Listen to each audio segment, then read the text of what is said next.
ये बात तो आपको पता होगी कि गवर्नमेंट ने पैन 2.0 को मंजूरी दे दी है। इस वीडियो में समझेंगे कि ये आखिर पैन 2.0 है क्या, इसमें क्या क्या नई चीज़ें जुड़ने वाली हैं और उसके साथ साथ ये आपके ऊपर कैसे प्रभावी होगा, आपको क्या कुछ करना होगा, इसके लिए सब कुछ डिटेल में हम समझते हैं।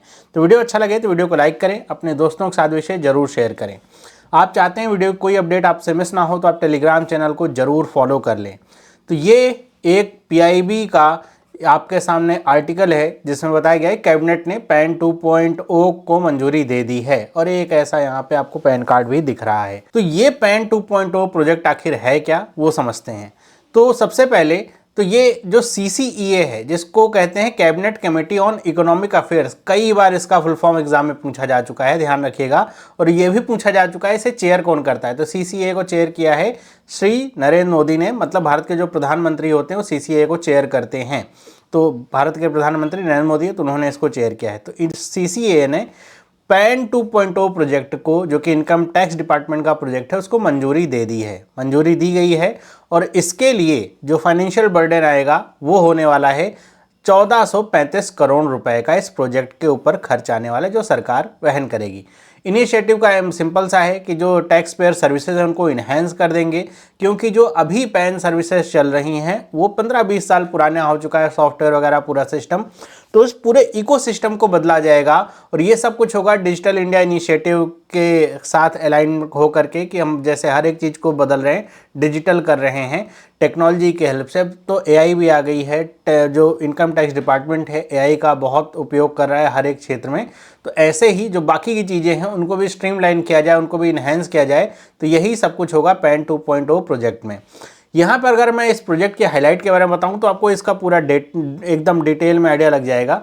जैसे इसमें अभी आपको शुरुआत में दिखाया था पैन कार्ड, उसमें QR कोड लगा था। पैन एक QR कोड के साथ पैन आएगा, जो कि QR कोड के साथ पैन अभी भी आ रहा है। तो ये जो QR कोड होगा पैन के साथ, अगर आपके पास नहीं तो अब पैन 2.0 के तहत आपको प्राप्त हो पाएगा। तो इस QR कोड में आपके पैन से रिलेटेड सारी डिटेल और उसके अलावा भी कई सारी जानकारी आपसे जो रिलेटेड है वो वहाँ पे रहती हैं। होगा क्या कि अगर आपको कहीं पे पैन लगाना है, कहीं बैंक में भी जा रहे हैं, तो आप QR कोड स्कैन करा करके ही अपना काम कर सकते हैं। तो ये एकदम ईज ऑफ एक्सेस हो जाएगा कि आपको फोटो कॉपी नहीं करानी, जमा नहीं करना, आपने QR कोड स्कैन करवाया और आपका काम हो गया। तो ईज ऑफ एक्सेस को ये बहुत इंप्रूव करने वाला है पैन 2.0। और जो अलग अलग सर्विसेज हैं, अब सर्विसेज कई तरह की होती हैं जो कि इनकम टैक्स डिपार्टमेंट से रिलेटेड होती हैं।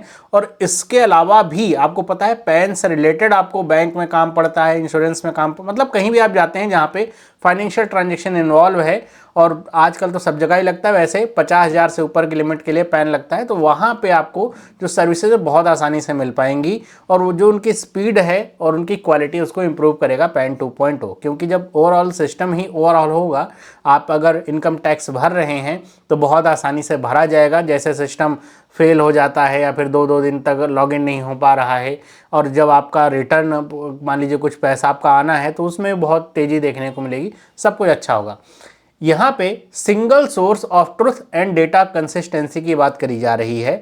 मतलब ये है कि पैन से रिलेटेड जो भी सारा डेटा है उसको एक डेटा वॉल्ट बनाया जाएगा और उस डेटा वॉल्ट के थ्रू ही सारी चीज़ें होंगी।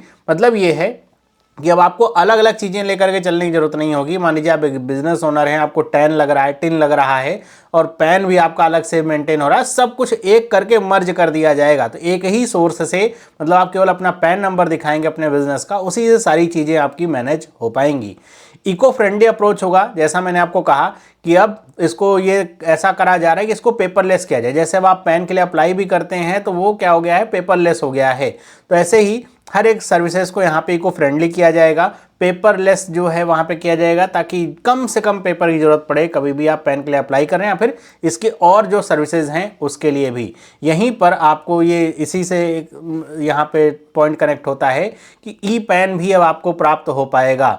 मतलब आप अपने आधार से लॉगिन वगैरह करके ई पैन डाउनलोड कर सकते हैं। आपको कहीं पर भी पैन लगाना है तो इस ई पैन को भी आप लगा सकते हैं।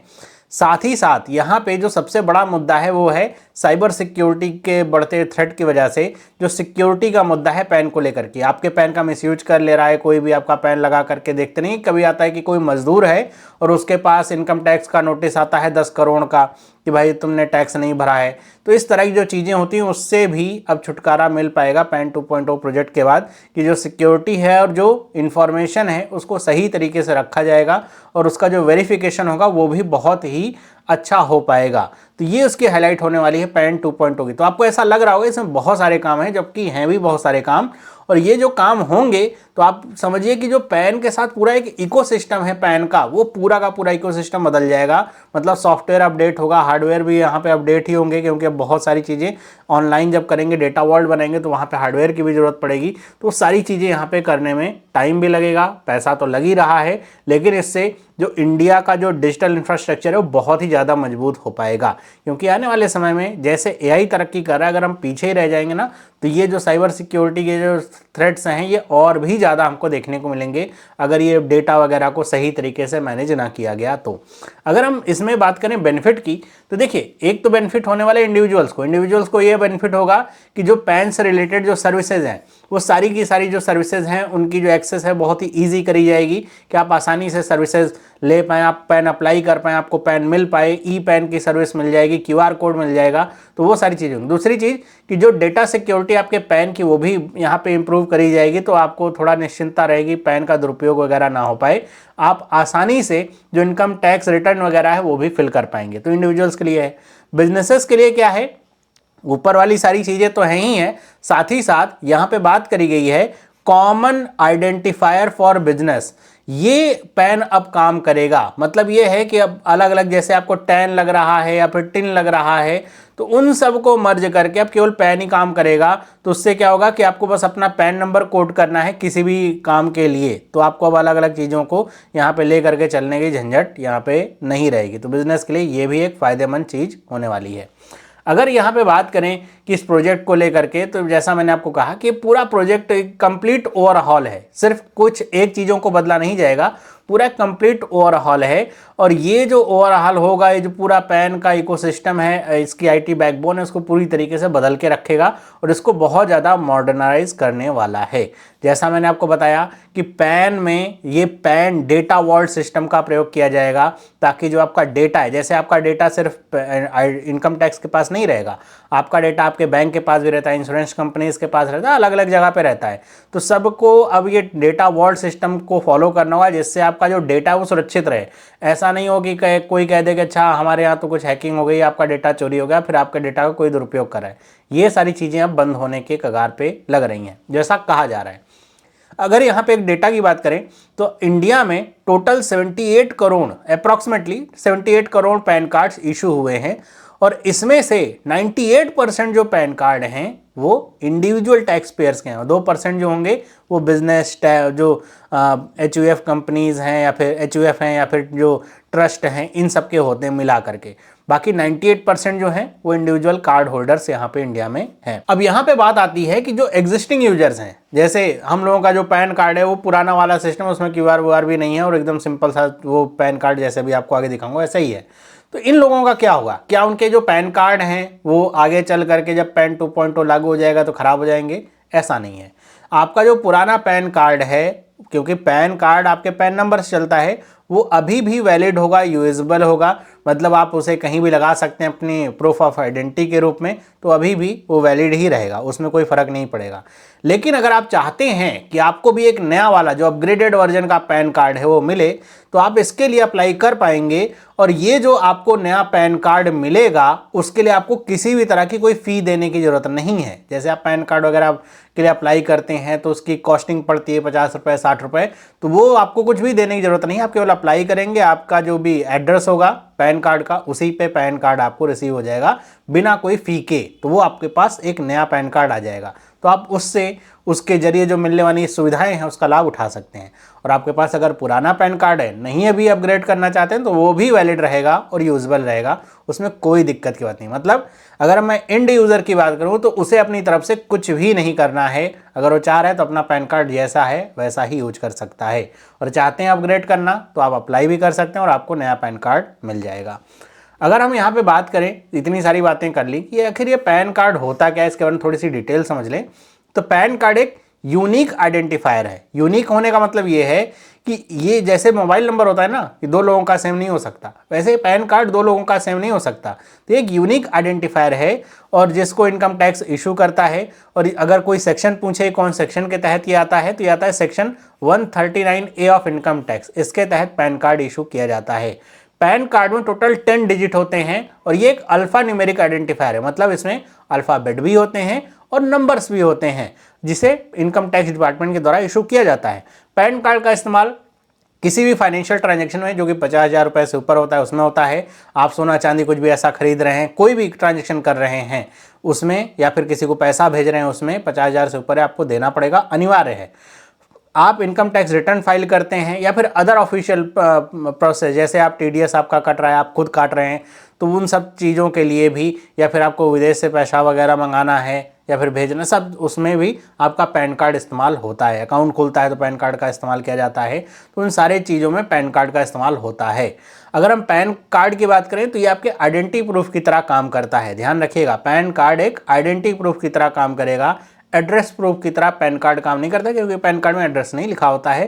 पैन कार्ड में आपका नाम और आपकी डेट ऑफ बर्थ लिखी होती है, तो वो आइडेंटिटी की तरह काम करता है। और इसका प्रयोग इसलिए किया जाता है ताकि जो टैक्स इवेजन्स हैं उनको कर्व किया जा सके और ये समझ में आ सके कि जो ट्रांजेक्शन्स हैं वो जिसके द्वारा हो रहे हैं वो व्यक्ति कौन है, क्या वो टैक्स प्रॉपर भर रहा है कि नहीं भर रहा है, वो सारी चीज़ों के लिए।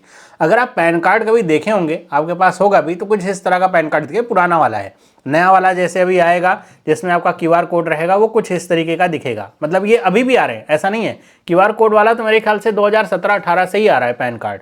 तो ऐसे ही आपका पैन कार्ड दिखता है। अभी हमारे घर में भी किसी ने बनाया तो ऐसे ही वो बन के आया हुआ है जो पैन कार्ड है नया। तो बाकी जिनके पास पुराना है उसका पैन कार्ड कुछ ऐसा दिखता है। कुछ अंतर बस क्यूआर कोड का ही है, बाकी डिटेल सारी वही हैं। इसमें देखिए क्या होता है, पैन कार्ड में एक पैन नंबर आपके सामने 10 डिजिट का लिखा होता है, जैसे ये सैंपल के रूप में लिखा गया है। इसके ऊपर सवाल कई बार पूछे गए हैं पैन कार्ड के नंबर को लेकर के। अब पैन कार्ड में जो पहले 5 कैरेक्टर होते हैं वो क्या होते हैं, लेटर्स होते हैं। मतलब जो पहले 5 कैरेक्टर्स आएंगे वो लेटर्स ही होंगे, मैंडेटरी है कि वो लेटर्स होंगे।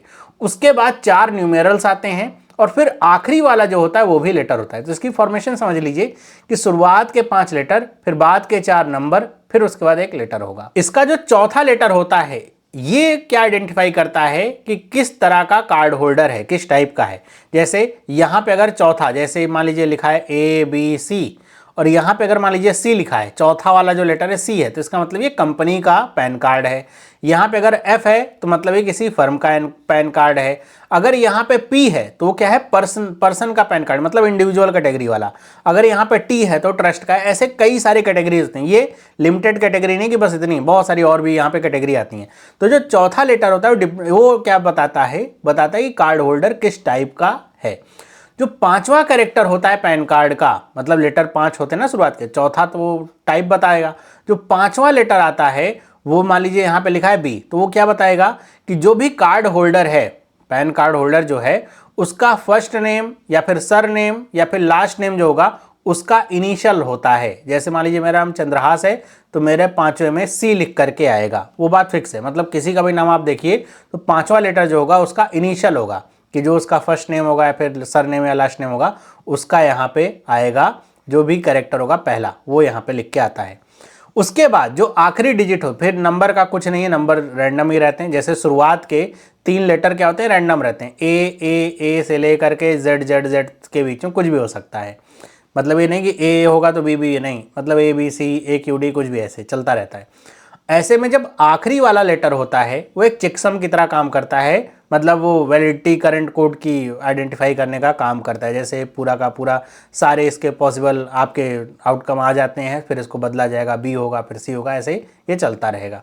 तो ये पूरा पैन कार्ड का कह सकते हैं कुंडली है कि भाई इसमें पैन कार्ड क्या होता है। पैन कार्ड में अगर आप देखेंगे तो यहाँ पे फर्स्ट मिडिल सरनेम होगा, अगर मिडिल नेम है तो, या फिर सरनेम अगर है तो रहेगा जो भी। फिर आपके फादर या मदर का नेम आएगा। एक बात ये भी ध्यान रखिए कि पैन कार्ड में पहले केवल फादर का नेम होता था, अब पैन कार्ड में सुविधा है कि जो सिंगल मदर्स हैं तो वो मदर नेम भी यहाँ पे आ जाएगा, फादर नेम होना जरूरी नहीं। फिर डेट ऑफ बर्थ रहती है, जैसा मैंने आपको बताया कि वो आपकी डेट ऑफ बर्थ यहाँ पे पूरी लिखी रहती है। फिर आखिरी में आता है पैन कार्ड का नंबर। यहाँ पे फोटो रहेगी, नीचे आपका साइन रहेगा, बगल में यहाँ पे एक होलोग्राम सा ऐसे लगा रहता है। नए वाले में थोड़ा चीज़ें आगे पीछे हैं, लेकिन डिटेल सारी यही है। डिटेल में कोई अंतर नहीं है, उसमें कुछ और नहीं है, डिटेल सारी यही है। कुछ एक्स्ट्रा इन्फॉर्मेशन एडेड, जैसे QR कोड आपका एडेड रहेगा। तो ये है पूरा पैन कार्ड। तो आई होप आपको ये सारी चीज़ें समझ में आ गई होंगी कि जो पैन 2.0 है ये क्या है पूरा सिस्टम।